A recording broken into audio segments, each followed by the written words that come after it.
நடிகர் அஜித் குமாரோடைய தாயார் உடலுக்கு முதல்வர் விஜய் நேரில் சென்று அஞ்சலி செலுத்தியிருக்காரு.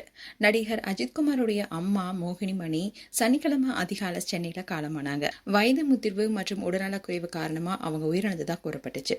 திரையுலகினரும் ரசிகர்களும் அரசியல் தலைவர்களும் தங்களுடைய ஆழ்நீர்களை தெரிவிச்சிட்டு வராங்க. இந்நிலையில் தான் அஜித் குமாரோடைய அம்மா மறைந்த செய்தியை அறிந்ததுமே தமிழக முதல்வர் விஜய் சென்னையில் இருக்கிற அஜித்துடைய இல்லத்துக்கு நேரடியா போய் அஞ்சலி செலுத்தியிருக்காரு.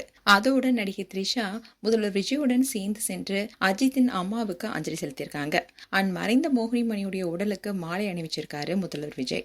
அஜித் குமாருக்கும் அவருடைய குடும்பத்தினருக்கும் நேர்ல ஆறுதலும் சொல்லியிருக்காரு. அஜித்துடைய தாயார் இறந்த செய்தியை கேள்விப்பட்ட முதல்வர் விஜய் காலையிலேயே இரங்கல் செய்தியை வெளியிட்டிருந்தார். அதுல அவர் என்ன சொல்லியிருந்தார்னா, அருமை நண்பர் அஜித் குமாரின் தாயார் மோகினி அம்மையார் மறைவு செய்தி கேட்டு ரொம்பவே வேதனை அடைஞ்சேன். அவங்களுடைய ஆன்மா இறைவன் திருவடியில இளைப்பார பிரார்த்திக்கிறேன். வாழ்க்கையில எல்லா நிலையிலுமே அரணாய் இருந்து அரவணைத்த தாயார இழந்து வாடும் நண்பர் அஜித்குமாருக்கும் அவருடைய குடும்பத்தினருக்கும் என்னுடைய ஆழ்நிறங்களை தெரிவித்துக் கொள்றேன்னு சொல்லியிருந்தாரு. இப்படி இருக்க சூழல்தான் முதல்வர் விஜய் மற்றும் நடிகை த்ரிஷா 2 பேரும் சேர்ந்து சென்று அஜித்குமாருடைய அம்மாவுக்கு அஞ்சலி செலுத்தியிருக்காங்க. சென்னையில நடிகர் அஜித்குமாரோட தான் அவங்களுடைய அம்மா மோகினி வசிச்சுட்டு வந்திருக்காங்க. உடல்நலக்குறைவு காரணமா சிகிச்சை பெற்று வந்திருக்காங்க.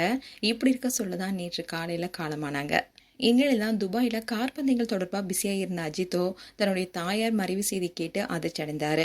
இது தொடர்ந்து உடனடியா துபாயிலிருந்து சென்னைக்கு புறப்பட்ட அவரு விமானம் மூலம் சென்னை விமான நிலையத்தை வந்தடைந்தாரு. விமான நிலையத்திலிருந்து கலங்கி கண்களோட அஜித் குமார் சென்னை பாலப்பக்கத்துல இருக்க அவருடைய இல்லத்துக்கு கார்லயே புறப்பட்டு போனாரு. ஏற்கனவே 2023 தான் அஜித் குமாரோடைய அப்பா சுப்பிரமணியம் காலமானாரு. இதை தொடர்ந்து தாயாரும் இழந்த சோகத்துல ஆழ்ந்திருக்காரு இப்ப அஜித் குமார். இதை கேள்விப்பட்ட பல பிரபலங்களும் நேரில் சென்று அஞ்சலி செலுத்திட்டு வராங்க. மேலும் உங்களுடைய கருத்துக்களை கமெண்ட் செக்ஷன் சொல்லுங்க. இது போன்ற வீடியோஸை பார்க்க நியூஸ் தமிழ் கிட்ஸ் சேனலை சப்ஸ்கிரைப் பண்ணுங்க. மறக்காம நோட்டிபிகேஷன் பட்டனை கிளிக் பண்ணுங்க.